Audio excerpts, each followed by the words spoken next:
Me, 24, work as social media coordinator for local nonprofit. Always considered myself feminist. Post about women's rights constantly. Grew up believing men have everything handed to them. Whenever guys complain about anything, just think, welcome to women's world. My brother Tyler is 27, works as mechanic at local shop. Always been the golden child, responsible and hardworking. Helped me through college when I was broke. Gives our single mom money every month without being asked. Never been in serious trouble. Just quiet guy who minds his business. About 3 years ago, starts dating this girl, Amanda. She's 25, works at bank, seems normal enough at first. Pretty girl, always dressed nice, polite to family. Tyler is absolutely crazy about her from the start. Talks about her constantly, brings her to every family event. They move in together after about 6 months. Tyler starts working overtime to afford nicer apartment for them. Amanda quits her bank job after moving in. Says she wants to focus on finding her passion. Tyler doesn't mind supporting her while she figures things out. Pays all the bills, buys groceries, takes care of everything. Amanda spends days shopping and hanging out with friends. Tyler never complains, just happy to have her in his life. After about a year and a half together, Amanda announces she's pregnant. Tyler is nervous but excited, starts planning immediately, reads parenting books, researches best cribs and car seats, works extra hours to save money for baby expenses. Amanda seems less enthusiastic as pregnancy progresses, complains that Tyler works too much and isn't emotionally available, starts fights about random things, gets angry when he's tired. Tyler tries harder, takes time off for doctor appointments, does housework after 12-hour shifts at the shop, cooks dinner every night, gives her foot rubs. Nothing seems to make Amanda happy anymore. Baby Mason is born healthy. Tyler is completely smitten. Takes 2 weeks off work to help with newborn care. Up every night with feedings and diaper changes. Genuinely loves being dad. Shows pictures to everyone. Amanda acts overwhelmed and resentful about having baby. Complains that Tyler doesn't understand how hard it is, even though he's doing most of the actual childcare. When Mason is about 4 months old, things get really bad. Amanda starts going out with friends multiple nights per week. Leaves Tyler home alone with baby after working all day. Comes home drunk and accuses him of trying to control her. Tyler suggests couples counseling to work on their issues. Amanda says the problem is that Tyler is boring and clingy. Starts staying out all night without explanation. Tyler finds out she's been seeing other guys. Confronts her about cheating. She doesn't even deny it. Says she feels trapped and needs to experience life. Tyler begs her to stay and work things out for Mason's sake. Offers to go to counseling, change jobs, whatever she wants. Amanda moves out the next week and takes Mason with her. Goes to stay with some friend Tyler has never met. Tyler comes home from work to empty apartment. All baby stuff gone, no note or explanation. Tries calling and texting Amanda, but she blocks his number. Shows up at her friend's house. Friend won't let him see Mason. Says Amanda doesn't want any contact with Tyler. Tyler is absolutely devastated, can't eat or sleep. Misses work because he's having panic attacks. Our mom has to take him to emergency room when he collapses. Few weeks later, Tyler gets served with custody papers. Amanda is filing for full custody and child support. Claims Tyler was controlling and emotionally abusive. Says he threatened her when she tried to leave. Complete lies. But Tyler can't prove what didn't happen. Amanda's lawyer paints picture of dangerous man. Tyler hires lawyer with money. He was saving for house.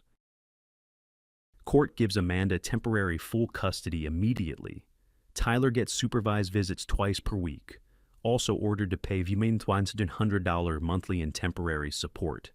Tyler makes about $3,800 take home after taxes, losing almost a third of income right away. Still has rent, truck payment, insurance, food, lawyer fees. Money becomes incredibly tight, but Tyler focused on custody fight. Legal battle drags on for over 18 months. Every court appearance costs Tyler hundreds in lawyer fees. Amanda's lawyer files motion after motion requiring responses. Tyler's lawyer says this is strategy to bankrupt him. Meanwhile, Amanda gets welfare benefits on top of support. living rent-free with friend while collecting Tyler's money. She's financially better off than when they lived together. Tyler starts missing work for constant court dates. Boss gets frustrated with unreliable schedule. Tyler's job performance suffers from stress and depression. Finally goes to trial after year and a half of hell. Tyler presents evidence of his involvement as father. Character witnesses testify about his devotion to Mason. Amanda's side focuses on her claims of emotional abuse, produces text messages taken out of context as evidence, argues that young children need stability with mother. Judge awards Amanda primary custody. Tyler gets every other weekend visits only. Child support set at $1,400 per month plus extras. Also ordered to pay Amanda's legal fees of $12,000. Tyler's total monthly obligations around $1,800. That's almost half his take-home pay gone. Tyler has to move back in with our mom, sells his truck and drives mom's old car. Amanda immediately puts Mason in expensive daycare. Tyler required to pay half of all costs. Also half of medical bills, clothes, activities, everything. Amanda starts dating new guy within month of court decision. Posts social media photos of them together constantly. Mason starts calling this stranger Daddy. Tyler's visits often canceled at last minute. Amanda claims Mason is sick or they have other plans. When Tyler misses visit due to work, he gets threatened with contempt.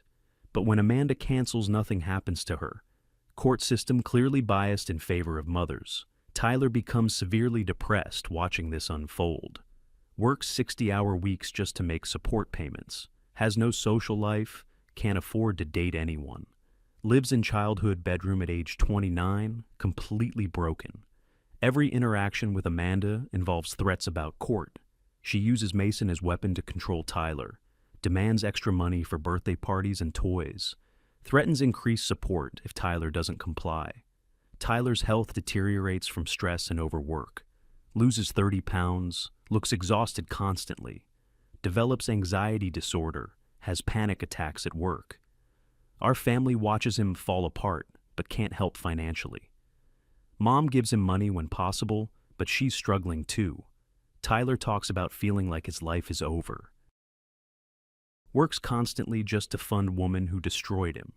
Meanwhile, Mason grows up barely knowing his real father. Amanda fills his head with lies about why daddy doesn't visit. Never explains that mommy controls and limits access. Tyler's situation continues getting worse over next 2 years. Mason is now 3 and doesn't really recognize Tyler.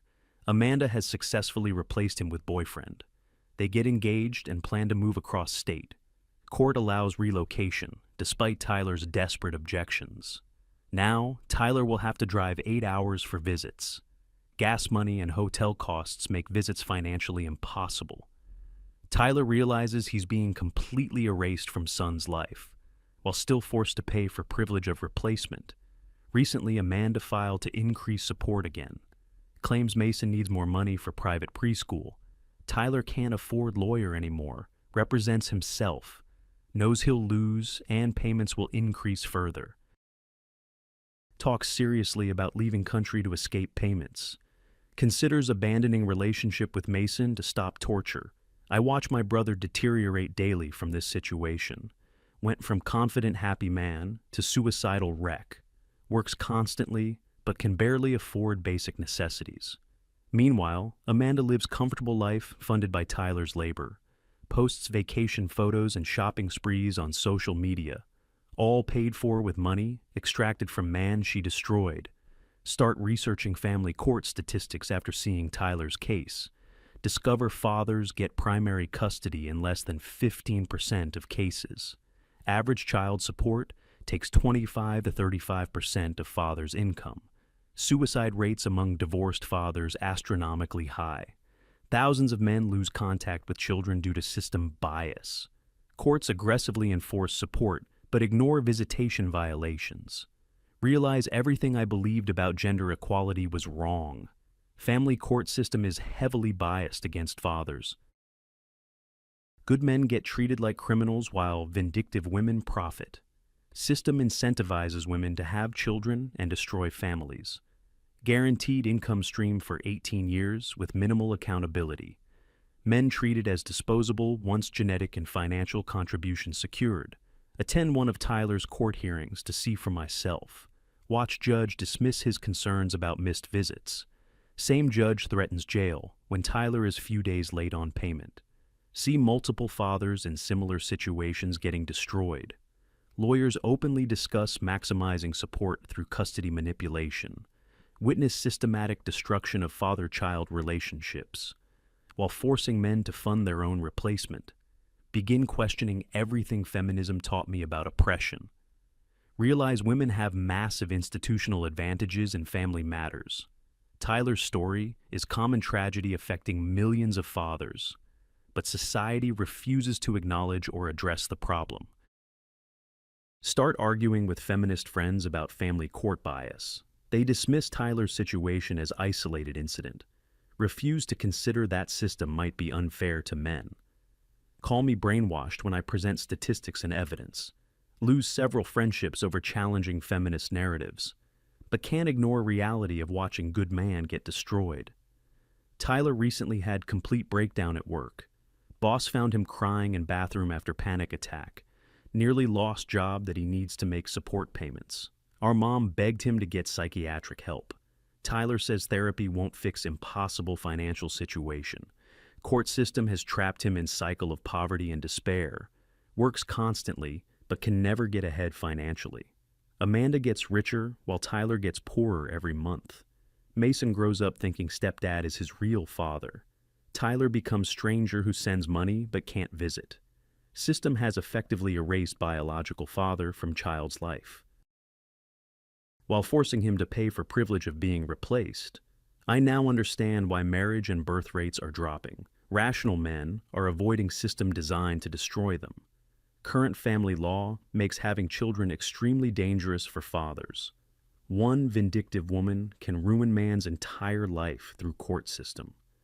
Tyler wishes he had never met Amanda or had children. Says knowing Mason exists but being kept away is worse than death. Contemplates suicide regularly, but doesn't want to abandon son completely, even though son barely knows him anymore anyway. Our whole family has been traumatized by watching Tyler's destruction. Mom cries constantly about what happened to her son. Dad avoids talking about it because he gets too angry. I've lost faith in feminism and gender equality movements. They ignore or dismiss serious issues affecting men like Tyler. Focus only on women's problems while men's suffering is invisible. Tyler's situation opened my eyes to reality of family court system. Good fathers get destroyed while vindictive mothers profit. Children lose relationships with loving parents due to court bias. Society needs to acknowledge and address these serious problems, instead of pretending they don't exist or don't matter.